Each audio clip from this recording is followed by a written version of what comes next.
They scanned the coastline and found exactly one heat signature for 80 kilometers in either direction. One structure, one inhabitant. No backup, no radar station, no coastal defense of any kind. Their analysts called it the softest possible entry point onto the continent, a single old man standing between an entire invasion fleet and an undefended shore. What their scan did not account for was that the softest-looking target on their entire list had spent 41 years learning exactly how to make a very small, very stubborn piece of rock impossible to take. By the end of tonight, you're going to find out exactly what one determined man with a signal lamp, a fog horn, and absolutely nowhere else he intends to be can do to a fleet that thought this would be the easy part. If you like watching overconfident empires get humbled by one person who simply refuses to leave, smash that like button, subscribe, and drop a comment telling me the most stubborn person you've ever met, because trust me, this one's going to top the list. Let's get into it. 400 light-years from Earth, aboard a command vessel shaped like a curved obsidian wedge, the Threshold Fleet's Coastal Survey Division presented Fleet Commander Draven with a shortlist of potential landing sites along a stretch of northern coastline that his analysts had, after weeks of quiet orbital observation, ranked as the single least defended approach on the entire continent. "Explain the selection," Draven said, studying the ranked list with the particular satisfaction of a commander who had learned, over 4 successful campaigns, to trust numbers over instinct. His intelligence officer, a precise, unhurried soldier named Corix, brought up the primary candidate, a small, rocky promontory jutting into cold water at the edge of a wide, mostly empty bay. "Point Holloway, Commander. A rock lighthouse station, isolated, no road access for the final 11 kilometers, no nearby population centers, and exactly one confirmed inhabitant according to thermal scans conducted over the past 6 nights. One, Commander. A caretaker, according to intercepted regional communications. The role appears largely ceremonial in modern practice, most such stations having been automated decades ago according to our historical database, but this particular site retains a resident staff member for reasons our records do not fully explain." Draven considered this with the flat, calculating patience that had carried him through 3 previous conquests without a single serious setback. One old man on a rock, with no support for 80 kilometers. This is, by every measure our doctrine uses, the easiest possible entry point onto this landmass. "That is our assessment as well, Commander." What neither Draven nor Corix understood, because no orbital scan in Threshold Fleet history had ever been calibrated to measure it, was that the man in question had spent the better part of his adult life learning exactly how to survive, unaided, in conditions that killed careless people with some regularity, on a piece of rock that had a well-earned reputation, among everyone who actually lived along that coast, for testing anyone who underestimated it. "Deploy the 4th scouting element," Draven said. "Secure the lighthouse as a coastal beachhead. If resistance is as minimal as projected, we use the station's elevation and signal capability to coordinate the wider approach along this entire stretch of shoreline." Callum Reyes had kept the light at Point Holloway for 31 years, following 11 years before that as an assistant keeper under a man named Old Fitzgerald, who had, by Callum's own account, taught him everything worth knowing about surviving on a rock that the mainland had mostly forgotten existed. He was 68 years old, weathered in the particular way that came from decades of salt wind and cold rain, and he had exactly one professional philosophy, which he'd repeated to every inspector, journalist, and curious visitor who'd ever made the long walk out to his door. "The sea doesn't care how automated your systems are. Somebody still has to be here when they fail." The station itself had been automated in the official sense back in the 90s, the light run by a system that required, according to the agency's own paperwork, no permanent staff at all. But the agency had also learned, across several bad winters and at least one near disaster involving a fishing trawler and a light that had gone dark during a critical maintenance window. That automated systems failed in exactly the kind of weather where a light mattered most. And so Callum had stayed, technically retained as a caretaker rather than a keeper, a distinction that meant almost nothing to him and everything to the paperwork that kept his modest cottage supplied and his small stipend arriving.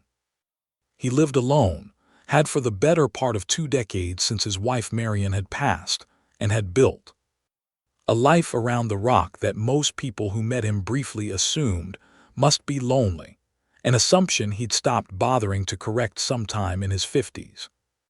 He had the light, the weather station, a small workshop full of tools he'd need for nothing in particular and everything eventually, a radio that connected him to the Coast Guard station 40 kilometers up the shore, and a dog, an aging black and white collie named Bosun who had, over the years, become considerably better than Callum himself at predicting incoming weather.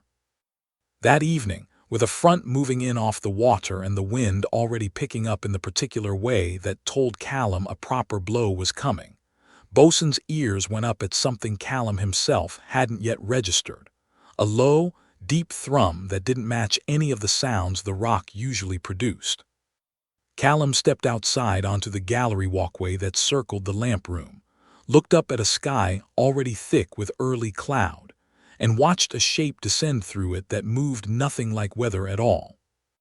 It came down slow and deliberate onto the flat rock shelf about 400 meters east of the lighthouse, correcting itself against the wind in a way that told Callum, 41 years of watching this exact stretch of sky in every kind of weather, that whatever it was under control, not falling. He did not call the Coast Guard immediately. He watched first, the same instinct that had kept him and every vessel he'd ever guided safe through 4 decades of bad nights, standing perfectly still on the gallery with Bosun pressed against his leg, both of them watching a hatch on the strange shape hiss open, and figures emerge onto rock that Callum knew, with the specific intimacy of a man who'd walked every meter of it 1,000 times, was treacherous even in daylight, let alone in the failing light of an oncoming storm. "Well," Callum said quietly to nobody but the dog, "that's new." He went inside, radioed the Coast Guard station on the emergency channel, gave them a report he suspected would sound entirely mad to whoever received it, and got, in return, exactly the kind of confused, careful response he'd expected. Somebody would be sent, they told him, once the front passed. Weather made helicopter response impossible before morning at the earliest. Callum thanked them, set the radio down, and looked out the window at the shapes moving carefully across the rock shelf in the last of the daylight. "Looks like it's just us tonight, Bosun," he said. The dog thumped his tail once against the floor, entirely unbothered, which Callum took, as he generally did, as a reasonably good sign. Scout Commander Havix, leading the 4th scouting element down the ramp onto rock slick with sea spray and the first fine mist of the coming storm, had expected, based on the survey data, an easy few hours establishing a forward position before the wider force arrived to begin the broader coastal campaign. What he found instead, within the first 10 minutes, was terrain that behaved nothing like the flat, stable staging ground his mission briefing had described. "Report," he said, watching 2 of his scouts struggle for footing on rock coated in a thin, nearly invisible layer of salt spray that had frozen into something between ice and glass in the dropping temperature. "Commander, footing is significantly compromised. The surface composition does not match our survey data." The survey data rated this terrain as stable. "The survey data was compiled from orbital imaging, Commander. It appears not to have accounted for surface conditions generated by wave action and temperature." Havix looked toward the lighthouse itself, a white tower rising from the rock with a light already beginning to sweep its slow, steady arc across the water despite the gathering dark, and toward the single small structure beside it where, according to his scans, the station's one confirmed inhabitant was currently located. One man, Havoc said, more to himself than to anyone listening. This should not be difficult. What he did not yet understand, what no scan had ever properly measured, was that the single man in question had spent 41 years learning every inch of this rock specifically, because it was difficult, and had built, over those 4 decades, an entire life's worth of quiet, practiced competence around exactly the kind of night that was currently settling in over Point Holloway. By full dark, the front that had been building offshore all afternoon arrived in earnest, wind climbing past 40 knots, rain turning to a stinging, horizontal spray that cut visibility to almost nothing beyond the lighthouse's own sweeping beam. For Callum, this was, if not routine, at least deeply familiar, the kind of weather the station had been built to survive a century earlier, when the original keepers had no automated systems at all to fall back on, and simply had to be tougher than the storm every single night the Joe B required it. For Havoc's scouting element, still attempting to establish a defensive position on open rock with no real shelter beyond their own equipment, it was something considerably worse than anything their mission briefing had prepared them for. "Commander," one of his scouts reported, voice straining against the wind, "2 units report equipment failures. Water infiltration in the joint seals. Our equipment is rated for hostile weather across atmospheric conditions documented on previous campaigns, Commander. This specific combination of wind, cold, and saline moisture appears to exceed several of our seal tolerances simultaneously." Havoc's, crouched behind a low outcrop that offered considerably less shelter than he'd have liked, watched the lighthouse beam sweep past overhead and felt, for the first time since landing, the particular unease of a commander realizing his easiest assignment of the campaign had somehow become his most uncomfortable. Inside the lighthouse cottage, Callum sat at his kitchen table with a cup of tea gone lukewarm beside him, radio tuned to the Coast Guard's emergency frequency, and a battered pair of binoculars trained, whenever the rain let up enough to make it worthwhile, on the rock shelf where the strange craft had landed. Bosun lay by the stove, entirely unconcerned, which continued to strike Callum as one of the more reassuring details of an otherwise deeply strange evening. "They're not doing well out there," he said aloud, mostly to hear his own voice over the wind. "Whatever they are, that's not a position, that's just people getting wet and cold in the dark." He thought about that for a while, the particular, uncomfortable weight of a man who had spent his entire career on the principle that nobody, whoever they were, whatever brought them to this rock, got left to the sea's mercy on his watch if he could help it. "Damn it," he said finally to Bosun, who lifted his head with the specific canine expression of an animal who already suspected what was coming next. "I suppose we'd better go see if they need the light." What followed was, by any measure the threshold fleet had ever used to assess a hostile encounter, not remotely a hostile encounter. Callum Ray's, 68 years old, dressed in the kind of heavy oilskin gear that had kept generations of lighthouse keepers alive through worse nights than this one, made his way out onto the rock shelf with a powerful handheld lamp, a coil of rope slung over one shoulder, and Bosun trotting along beside him with the easy confidence of a dog who had walked this exact stretch of ground in every possible weather condition, and considered tonight only moderately interesting. He found the first scout half-collapsed against an outcrop, equipment sparking faintly where seawater had gotten somewhere it clearly wasn't meant to be, shivering in a way that Callum recognized immediately, from 4 decades of pulling half-frozen fishermen out of trouble along this exact coast, as the early, dangerous stages of proper hypothermia. "Right," Callum said, crouching down, entirely unbothered by the fact that the shivering figure in front of him was 9 feet tall, armored, and by any reasonable definition an alien. "You're not doing well out here, are you? Come on then. Up you get. Rock's no place to be sitting still in this." The scout, whose translator had spent the last several minutes struggling to process a rescue attempt it had no framework for classifying, managed only a weak, confused response. "You are assisting me.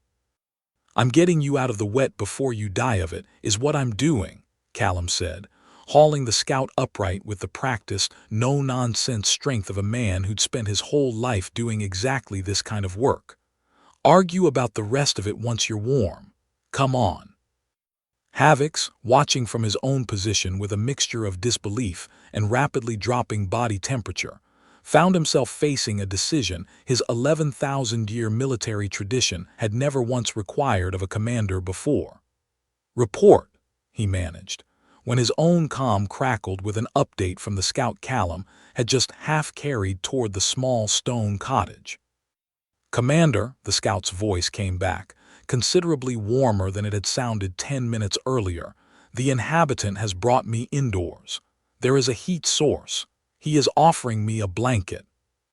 There was a long pause on the line. "A blanket?" "Yes, Commander. And tea, I believe, though the translation is uncertain on that specific term."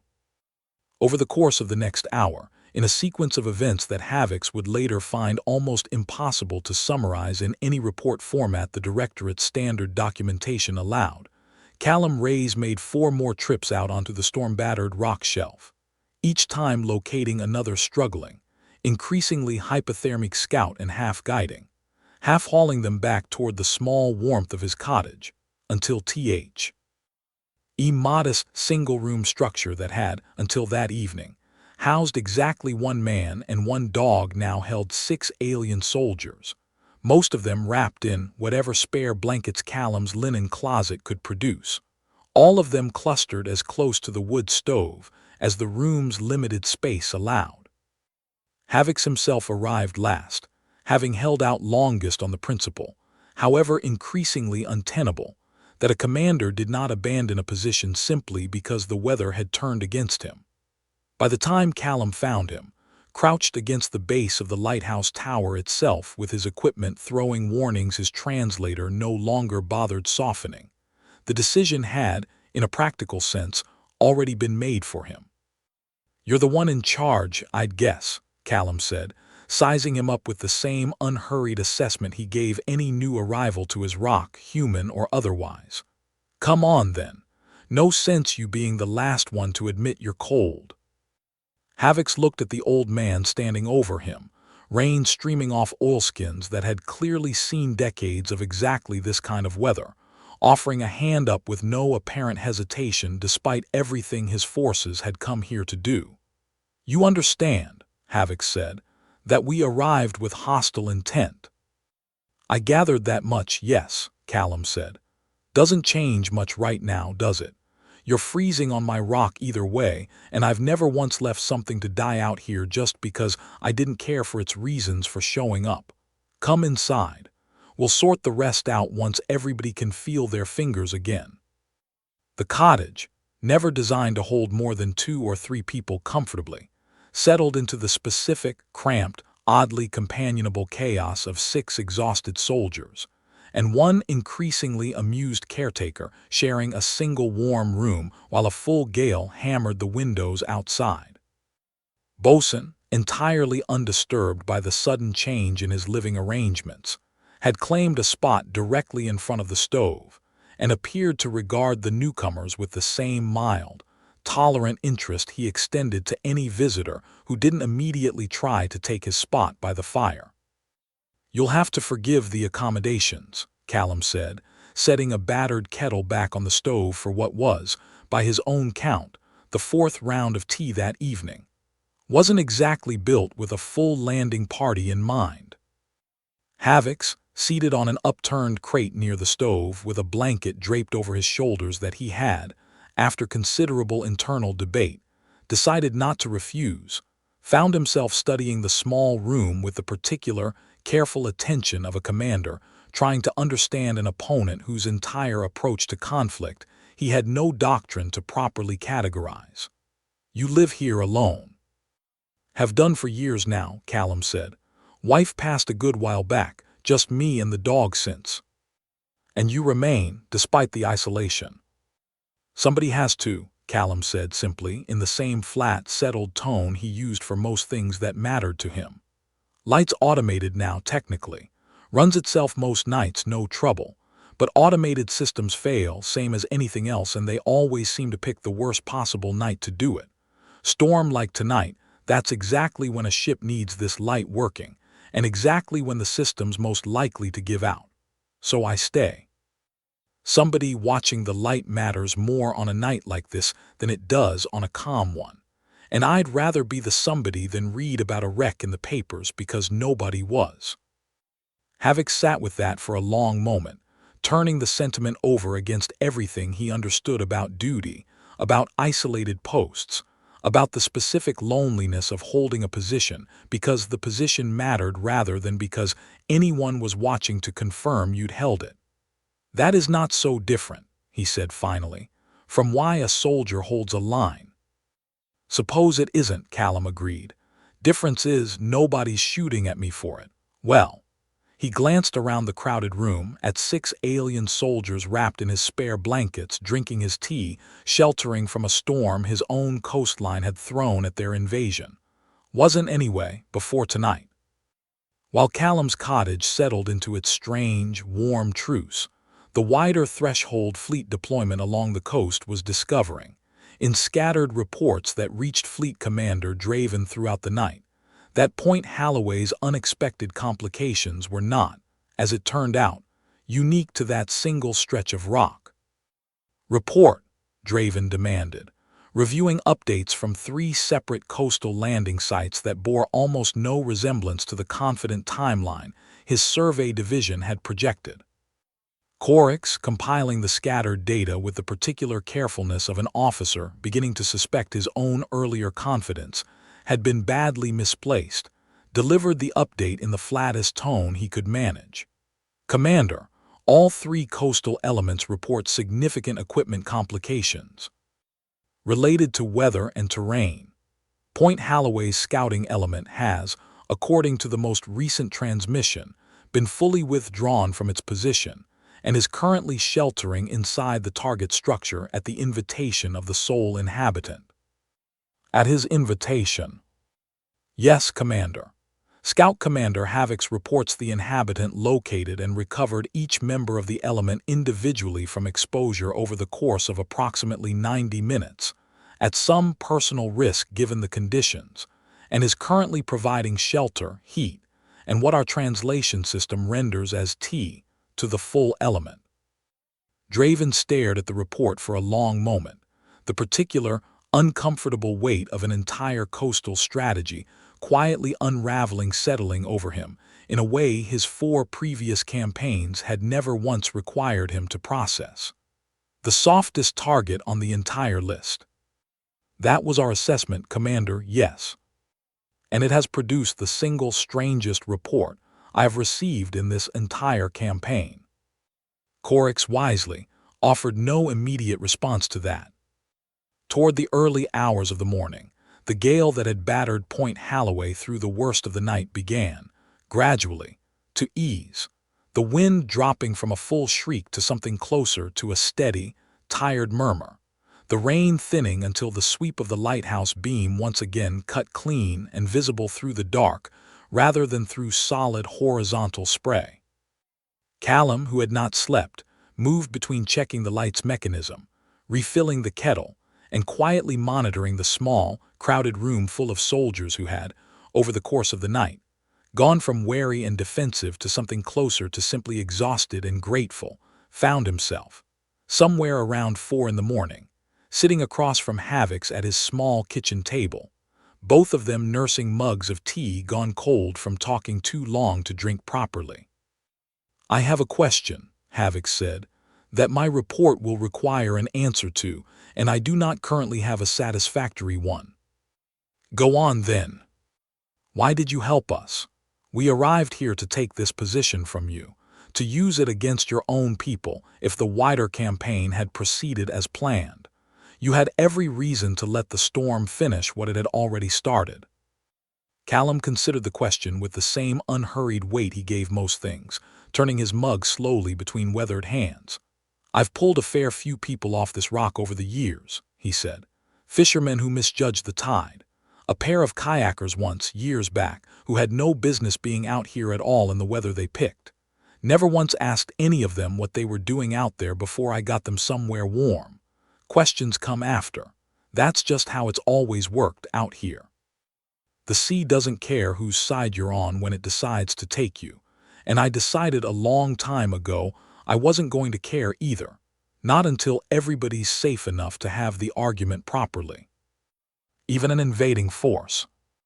Even that apparently, Callum said, with the particular dry note of a man who had, over the course of one very long night, been forced to genuinely reconsider what that phrase actually meant when the invading force in question turned out to be 6 frightened, freezing young soldiers who'd never once fired a shot at him. You lot didn't come at me with weapons drawn. You came at me half-drowned and colder than you'd ever admit to, out on rock that's killed better prepared men than any of you. Wasn't much of an invasion by the time I found you, just people who needed the light. By the time the sun rose properly over Point Holloway, thin and pale through clearing cloud, Havix had reached a decision he suspected was going to require considerably more explanation to his own superiors than he currently had patience to draft. "We will withdraw," he said, standing near the cottage door with the rest of his element gathered behind him, considerably more composed now that daylight and warmth had restored most of what the night had taken from them. "I do not believe this position offers what our survey indicated, not because your defenses are strong, in any sense my doctrine recognizes, but because the terrain itself, and the man holding it, have made clear that taking this rock would cost considerably more than any value it holds." "Wasn't much of a fight though, was it?" Callum said, not unkindly. "No," Havix agreed. "It was not a fight at all. I do not fully know what to call what happened here instead." "Call it a rescue," Callum said.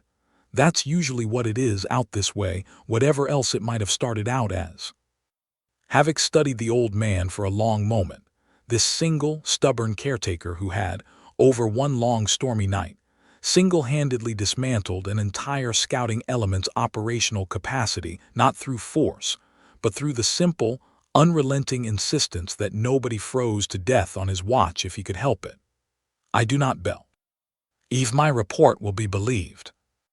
"Reports rarely are the strange ones," Callum said. "Write it down anyway. Might save the next lot from making the same mistake." The withdrawal itself, once daylight and calmer weather made it practical, proceeded with a strange, almost formal courtesy that neither side had expected going in. Callum walked the recovering soldiers back out to their vessel personally, Bosun trotting along at his heel, pointing out along the way the particular hazards of the rock shelf that had caused so much trouble the night before, the patches of black ice hidden under thin water, the loose stone near the tide line that had claimed more than one careless boot over the years. "Mind that section there," he said, gesturing toward a stretch of shelf slick with morning frost. "Looks solid, isn't? Lost my footing there myself, must be 20 years back now, cracked a rib for my trouble." Havix, walking beside him with the last of his element, found himself absorbing the advice with the same careful attention he'd have given any genuinely useful tactical briefing. "You are advising us on how to safely depart the position we came to take from you. Didn't seem right sending you off to break an ankle on the way out after all that," Callum said. "We're past the fighting part, I'd say. This is just seeing you off proper." At the base of the vessel's ramp, Havix paused, turning back toward the old man and the dog who had, between them, spent one entire night quietly unmaking his mission without ever once raising a weapon against it. "I do not know what my superiors will make of this report," he said. "I suspect it will not be believed, and I suspect if it is believed, it will not be repeated as a strategy anyone wishes to encounter twice." "Good," Callum said. "Means you won't be back, and that suits me fine. Rock's quiet enough as it is. I don't much need the company, however it turns up." He said it, Havix noted without any particular malice, the same flat, practical honesty that had defined every single thing the old man had said or done since the moment he'd first appeared out of the storm with a lamp and a coil of rope.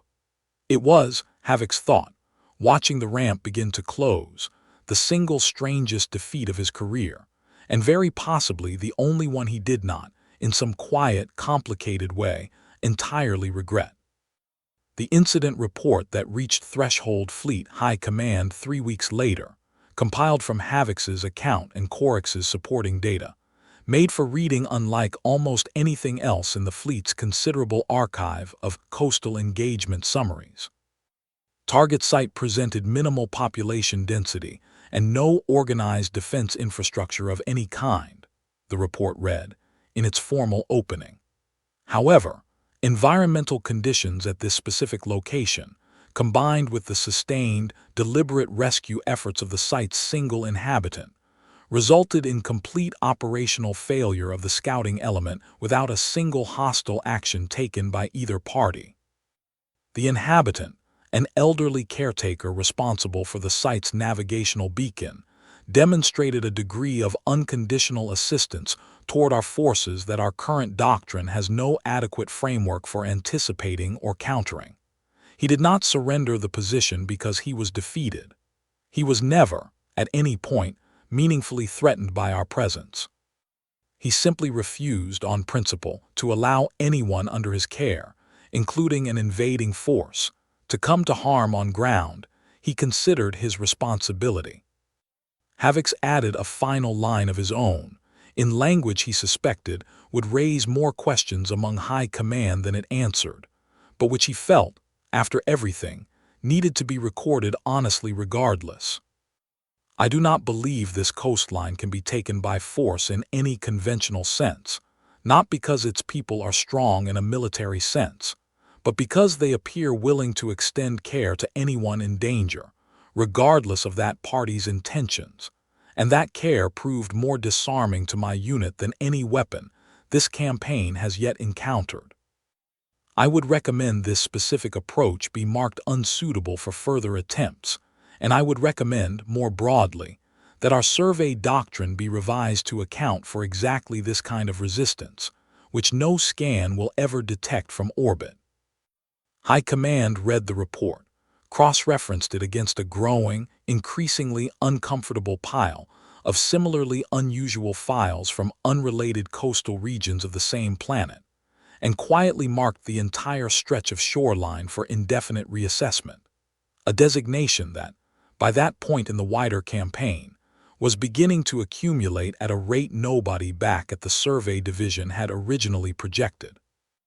Life at Point Holloway returned to its own quiet, weathered rhythm within days, the way it always had after any of the rock's rarer disruptions, folded back into the ordinary business of checking the light's mechanism, low, gauging the weather, and walking the same familiar stretch of shelf that Callum had walked, in one kind of weather or another, for the better part of 41 years.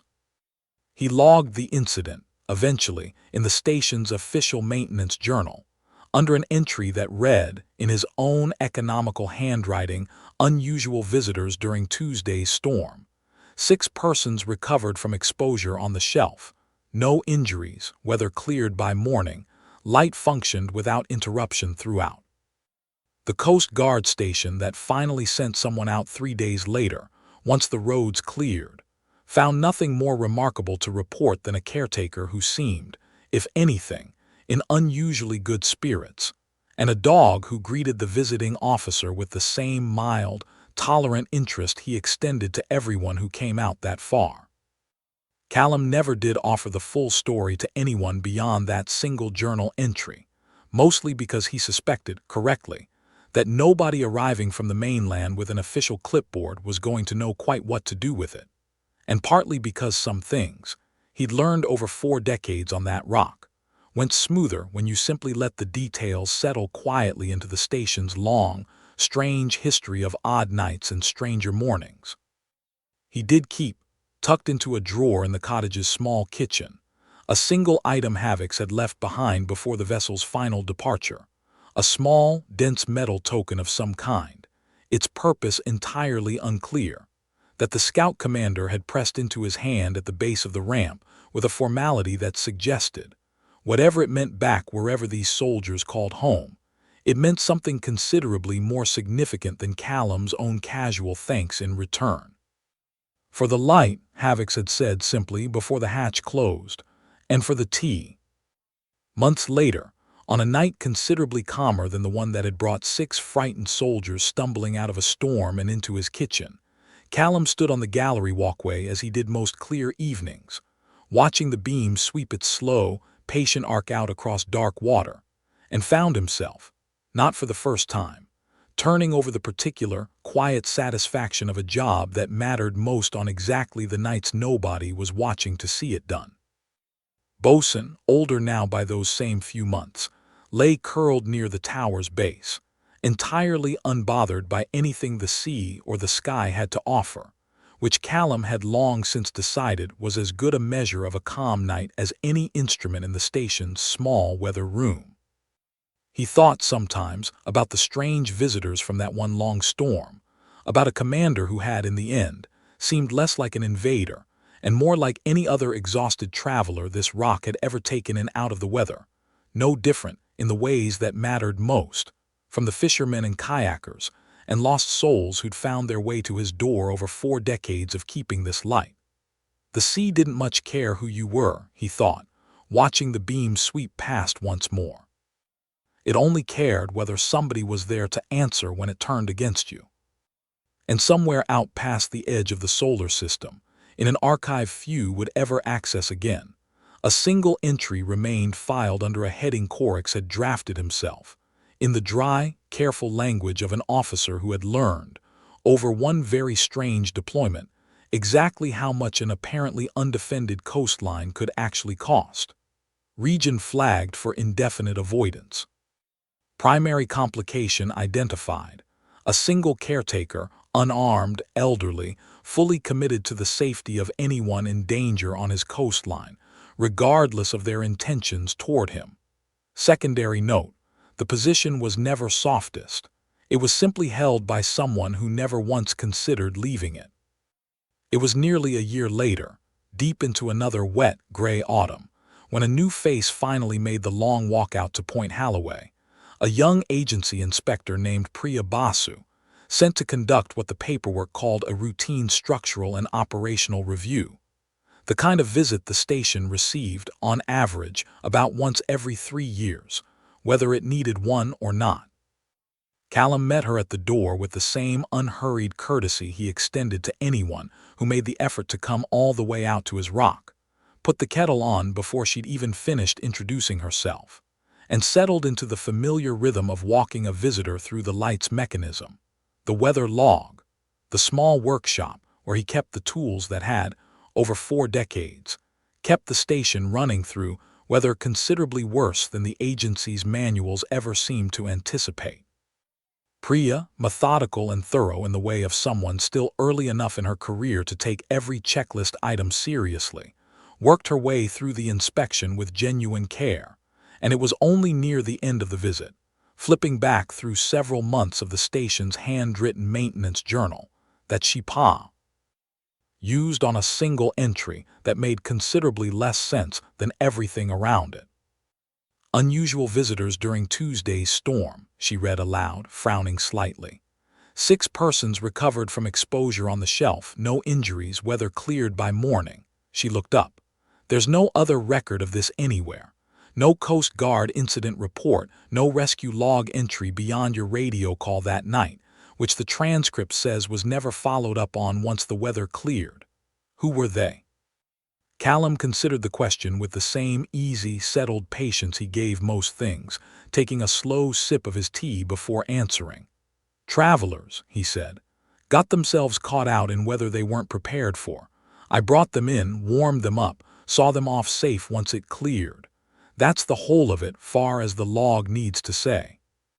6 people, and nobody else ever heard about it. Wasn't anybody else's business to hear about, was it? Callum said, not unkindly. They needed help. I gave it. They left. That's the job, same as it's always been, whatever the agency's paperwork wants to call me these days. Caretaker, keeper, doesn't matter much what's on the title. Somebody has to be here for the nights the weather decides to test whoever's out on the water or out on this rock, and I've never once needed a form filled out first to decide that mattered.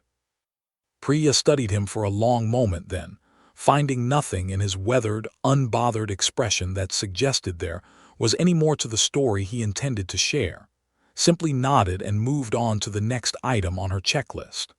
Some things she was beginning to learn, out on the far edges of the coast, simply stayed between the rock and whoever it had tested that particular night. Before she left, walking back down toward the small boat that would carry her back to the mainland, Priya paused near the base of the tower, looking back at the old lighthouse and the old man standing beside it, one hand resting absently on the head of an aging collie who had, over the course of her visit, decided she was trustworthy enough to warrant a spot beside her rather than by the stove. "You could retire," she said. "Properly, I mean. The system runs itself most nights. Nobody would fault you for finally taking the pension and letting the automation do the rest." Callum looked past her, out toward the gray water and the horizon beyond it, the same view he'd been watching, in one kind of weather or another, for the better part of 42 years now. "Automation's fine," he said, "right up until the one night it isn't, and that's exactly the night somebody out there needs the light to still be working, or needs somebody standing on this rock who'll come out in the storm and bring them in if it comes to that. I've seen what happens when nobody's watching on the wrong kind of night. Don't much care to see it again, not while I'm still able to do something about it." She didn't ask what exactly he'd seen that made him so certain of that particular point. Some questions, she was learning, didn't need chasing all the way to their answer. She simply nodded, thanked him for his time, and made her way back down toward the water, leaving the old keeper and his dog standing watch over a light that, whatever the agency's own records claimed about automation, had never once in 4 decades gone dark on a night that truly needed it. There is, in the wider history of that autumn's coastal campaign, one further detail that never made it into either the agency's official files or Priya's tidy inspection report, one that Callum himself only learned much later, and mostly by accident, from an old fisherman named Duggan who ran supplies out to the more remote stations up and down that stretch of coast, and had, over the years, become one of the very few people Callum considered close to a friend.